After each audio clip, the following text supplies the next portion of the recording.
The Himalayas have been the de facto destination for adventure seekers and for a good reason. The harsh terrain and its beauty is something that can't be captured by any frame or expressed in words. It can only be experienced. And for Indian bikers, the Himalayas have always been the final frontier in their motorcycle journey, which resulted in many epic trips.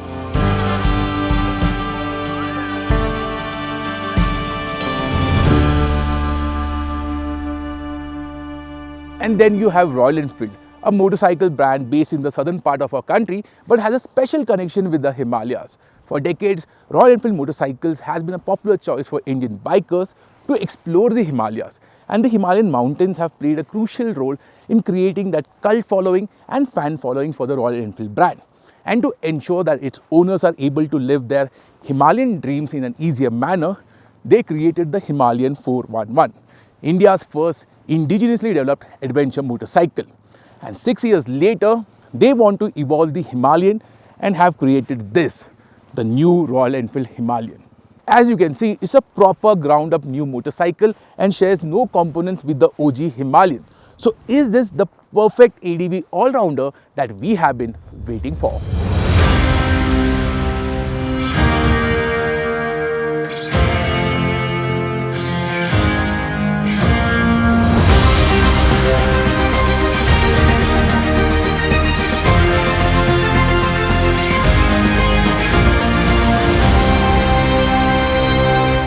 So one of the key highlights of the new Himalayan is its new Sherpa 450 engine. Now before I talk about performance, let's check out the key highlights of this new engine.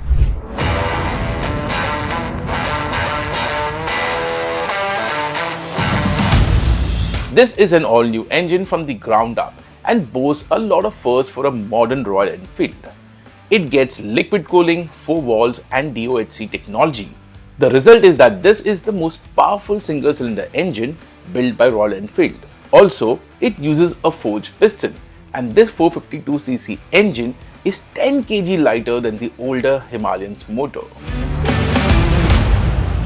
Now let's talk about the riding experience, and this engine feels unlike any other motor from Royal Enfield. This motor loves to rev, and that too it does in 2 stages. Till 4000 rpm, it feels very easygoing and calm. Post 4000 rpm, you hit the power band and this motorcycle comes alive. One of the most impressive aspects of this engine is how versatile it feels. You can ride it fast or you can ride it slow in a chill manner, and it does both that beautifully. And if you want to chill more, you can always switch to eco mode, in which the power delivery is very mellow. Now on the mountain roads, I wasn't a big fan of the eco mode because I wanted the full power to go up the mountains. But the eco mode will be beneficial if you're riding in the city or touring to get better fuel efficiency. What you wouldn't like though is the engine vibes, especially when I was accelerating hard. I could feel vibrations on the handlebar and the foot pegs. However, it wasn't too harsh and it does settle down once you settle at a particular speed.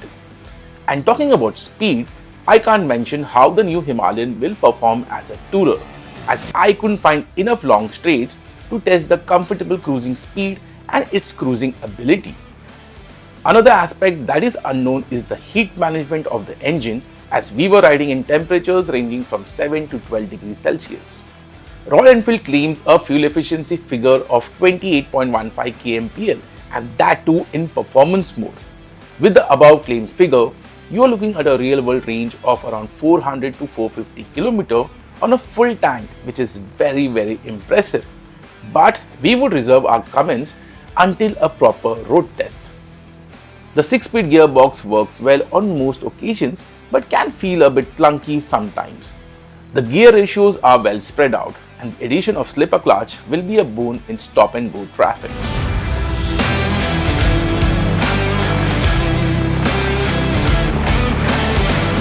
The biggest takeaway for me personally on this first ride on the new Himalayan has been its ride quality. When we started off the ride, we were welcomed by beautiful tarmac and I was having a ball of a time. And suddenly out of nowhere, a pothole emerges. Instinctively, I stand up and brace for impact. The next thing I notice, I'm back on the tarmac And there was not that typical thud that I was expecting because the Himalayan suspension had swallowed up that pothole. The ride quality of this motorcycle is fantastic and feels almost magic carpet-like. The suspension is so good that I was not even standing up for most of the potholes and broken roads. Only on certain occasions did the rear bottom out, but it wasn't back-breaking. This is how a suspension of an adventure tourer motorcycle should be tuned. Perfecto. And when you take the new Himalayan off-road, the new suspension setup shines through here as well. The upside down fork was soaking up all the bumps and ruts, and hardly did I feel any jolts on my hands. Since the suspension is so absorbent, despite my limited off-road riding skills, I was feeling calm and confident. The other bit that was helpful was how slim the bike is, and it is very easy to hold the bike between your legs. My only grouse was that the handlebar felt a bit low, but that can be easily fixed by handlebar risers. The Himalayan also gets a wider rear tire, which means more contact patch and the bike doesn't deflect much on off-road surfaces. Last but not the least is the low-end torque of the motor. It just chugs and helps you get better traction. In terms of off-road riding, I feel the new Himalayan is a better bike than its predecessor for both newbie and expert riders, as it gives the rider more confidence and is more capable as well. Before I get into the ergonomics, let us address the elephant in the room, and that is the seat height of the new Himalayan. The standard seat height is 825mm, which can be extended to 845mm. Or you guys can opt for an optional low seat option which drops the seat height to 805mm. So now the seat height is set at 845mm, and let's check out how does it feel. So I am 5 feet 10 tall and weigh around 100 kg, and as you guys can see, I am not flat footing, I'm tiptoeing a bit. In terms of seat height, yes, it does feel a bit tall, but it isn't very scary. But I think the 825mm seat height will be comfortable for a lot of riders. But the benefit of the 845mm seat height is that when you're riding and if you're on the taller side, you have more space for your knees, and it adds to the comfort factor. So let us talk about the ergonomics of the new Himalayan. You get a nice and wide handlebar that is not low set or very high set. And in terms of reach also, it feels proper. Second thing is the foot peg. The foot peg is center set. So the riding posture is very upright and very comfortable.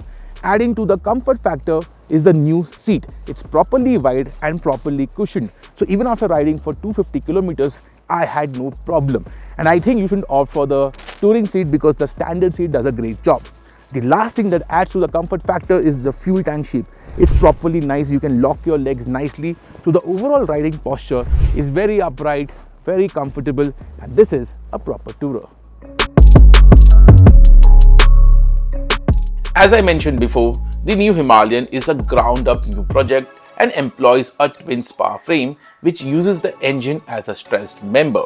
It is also the first Royal Enfield bike to use a bolted-on subframe, which means if the rear section of the chassis is damaged in a crash, you don't have to replace the entire frame. We were welcomed by some beautiful twisting tarmac, and I must say the Himalayan did handle those curves with enthusiasm. I was a bit skeptical how the front end would react with its 21-inch wheel, and to my surprise, it felt very poised. There is no vague feeling that one got with the older Himalayan, and you can corner with much better confidence on the new bike.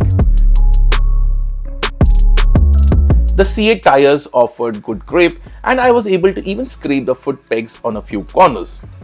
I couldn't tell the weight difference between the two bikes on the move, but I will say that the new Himalayan offers more cornering feel and confidence than the older bike. However, how agile the new Himalayan feels in traffic and is it a good bike to ride around in the city is something that I can only answer after a real-world test in Mumbai. What I can confirm is that the braking performance is much better than the older Himalayan. On road, the brake modulation can feel a bit soft, but while riding off-road, it feels spot on. The ABS calibration is good and you can switch the ABS modes on the move. The new Himalayan received a lot of mixed reactions about its styling, but in the flesh, it looks much better and bigger. so no comparisons with the Hero X Pulse. The styling is quite interesting. While it retains the design DNA of the Himalayan 411, it has its own unique identity. What I really liked is how functional the design still is. The bracket next to the fuel tank can hold soft luggage. The fuel tank shape looks odd, but it adds volume. The exhaust muffler is narrow and compact, so that you can wade through tight trails. The most unique design element is that the brake light has been integrated into the indicator and it looks so cool. Also, the new Himalayan is available in a mirage of new color options inspired by the Himalayas. Features and Royal Enfield aren't words that one uses in the same sentence. But hey, with the new Himalayan, Royal Enfield is breaking new ground and you would be surprised how many goodies this bike has on offer. First up is the TFT instrument console that has two riding layouts, analog and digital. My favorite feature is the Google powered map that makes navigation so much easier, as you can see the entire street and thereby it is more intuitive to use than turn-by-turn navigation. The map is so clever that when you hit reserve, it can direct you to the closest petrol pump. However, you have to use the navigation through the Royal Enfield app and you have to keep the app screen running as it casts the map using Wi-Fi. This means your battery will drain out fast. To address this, Royal Enfield has given a Type-C charger on the handlebar. The other interesting addition is a 5-way joystick on the left-hand switchgear that lets you toggle through the various menus on the fly easily. It can also be used to shuffle through a playlist or control volume.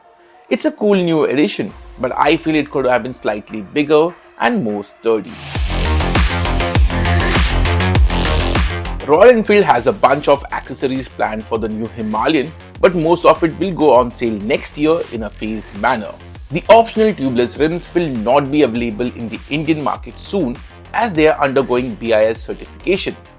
The Rally Edition will have to be ordered via the MIY app, and essentially it's a narrower version of the standard bike as most of the hardware is similar. I think two optional accessories that Royal Enfield missed out are cruise control and quick shifter.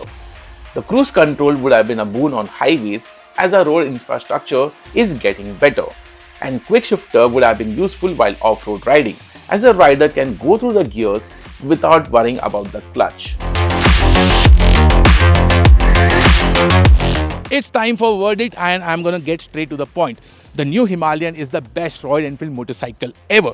But the key question at the beginning of this video was, is it the perfect all-round adventure motorcycle that we were waiting for?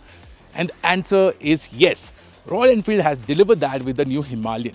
The new 450cc engine gives it the grunt to go mile munching. The comfortable ergonomics makes it a great tourer and it has a bunch of useful features. But more importantly is the suspension. The suspension makes it a great motorcycle off-road and even a newbie rider can learn a lot of things because this motorcycle gives the rider that much confidence. At the time of shooting this video, Royal Enfield hadn't revealed the prices. My guess is the right price for this motorcycle will be an entry price point of 2.75 to 2.85 lakh rupees, and for that price, it is great value. Whether Royal Enfield delivers good value or not, just like they did with the 650 Twins, we'll have to wait and watch. So there you have it, the new Royal Enfield Himalayan has impressed us a lot, but the final take would be during a road test because I want to ride this motorcycle in real world conditions in the city and on flat roads. On a personal note, I'm planning to buy this motorcycle, but my suggestion would be to wait till the second lot given the history of the old Himalaya.